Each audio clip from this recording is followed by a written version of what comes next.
When Donald Trump openly threatened tariffs against countries resisting his push for control over Greenland, the Arctic debate stopped being abstract. What had long sounded like strategic bravado suddenly became a real stress test of how far the United States might go in 2026 to redraw boundaries inside its own alliance.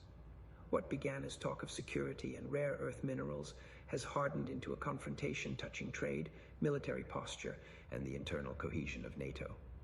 On the ice itself, Europe is no longer treating Greenland as a remote outpost. Germany, France, Sweden, Norway, the UK, and others are now rotating personnel through a Danish-led Arctic operation that turns Greenland into a visible symbol of European resolve. These are not massive deployments, but they are deliberate. The signal is unmistakable. Any attempt to coerce Greenland will be met not just by Denmark, but by a coordinated group of allies prepared to defend territorial integrity inside the alliance. Diplomatically, the gap has widened rather than narrowed. Danish and Greenlandic officials leaving talks in Washington have spoken openly of a fundamental disagreement. For Copenhagen and Nuuk, sovereignty and self-determination are red lines.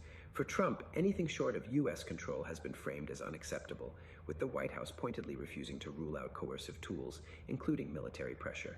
The real wildcard, however, may be inside Washington itself. A bipartisan group of U.S. lawmakers has gone to Copenhagen, publicly signaling that Trump does not speak for the entire American political system.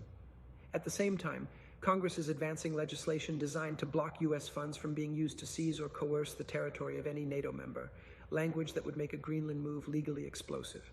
The paradox is striking. A sitting U.S. president hinting at tariffs and force against an ally, while members of his own party work with Democrats to tie his hands. For Europe, the challenge is deterrence without detonating NATO from within. For markets, the risk is that a trade conflict layered onto an Arctic security crisis spills into supply chains, energy prices, and investor confidence. In that sense, Greenland has become a litmus test for the post-war order.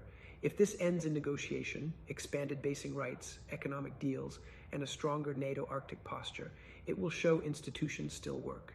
If it escalates, Greenland may be remembered as the frozen island that nearly cracked the alliance from the inside.